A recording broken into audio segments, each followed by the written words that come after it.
21-ാം നൂറ്റാണ്ടിലെ ഇന്ത്യയുടെ ഏറ്റവും വലിയ തീരുമാനങ്ങളിലൊന്ന് യാഥാർത്ഥ്യമാകുന്നു.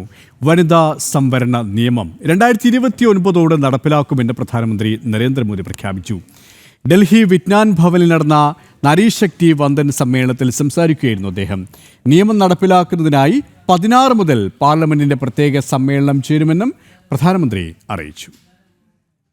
4 പതിറ്റാണ്ടായി രാജ്യം കാത്തിരിക്കുന്ന വനിതാ സംവരണം കേവലം ഒരു മുദ്രാവാക്യമല്ല, മറിച്ച് സാമൂഹ്യനീതിയുടെ പ്രായോഗിക രൂപമാണെന്ന് പ്രധാനമന്ത്രി പറഞ്ഞു. 2023 പുതിയ പാർലമെന്റ് മന്ദിരത്തിൽ നാരീശക്തി വന്ദൻ അതിനിയമം അവതരിപ്പിച്ചത് ഓർമ്മിപ്പിച്ച അദ്ദേഹം ചരിത്രപരമായ തീരുമാനം സ്ത്രീശക്തിക്ക് നൽകുന്ന ആദരവാണെന്ന് വ്യക്തമാക്കി. 2029 ഏത് സാഹചര്യത്തിലും നിയമം നടപ്പിലാക്കണമെന്ന ഏകകണ്ഠമായ ആവശ്യം സർക്കാർ അംഗീകരിച്ചു. സ്ത്രീ വികസനത്തിൽ നിന്ന് സ്ത്രീകൾ നയിക്കുന്ന വികസനത്തിലേക്കുള്ള മാറ്റമാണ് ഇന്ത്യ വിഭാവനം ചെയ്യുന്നത്. ഡൽഹി മുഖ്യമന്ത്രി രേഖ ഗുപ്ത, കേന്ദ്രമന്ത്രി അന്നപൂർണ ദേവി എന്നിവരുടെ സാന്നിധ്യത്തിലായിരുന്നു പ്രധാനമന്ത്രിയുടെ പ്രഖ്യാപനം. സൈന്യം മുതൽ പാർലമെന്റ് വരെ സ്ത്രീകളുടെ പങ്കാളിത്തം ഉറപ്പാക്കുന്നതിലൂടെ നവഭാരതം പുതിയ ഉയരങ്ങളിലെത്തുമെന്നും അദ്ദേഹം കൂട്ടിച്ചേർത്തു.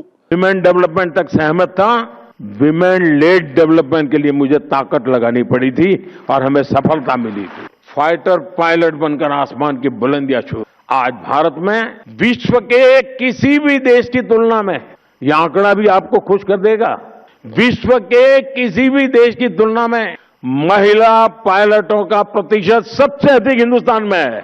പ്രതിപക്ഷത്തിന്റെ ആശങ്കകൾ പരിഹരിക്കാൻ സർക്കാർ തയ്യാറാണെന്നും 16 ആരംഭിക്കുന്ന പാർലമെന്റ് സമ്മേളനം രാജ്യത്തെ നാരീശക്തിയുടെ വിജയമായി മാറുമെന്നും പ്രധാനമന്ത്രി കൂട്ടിച്ചേർത്തു. ജനം, ഡൽഹി.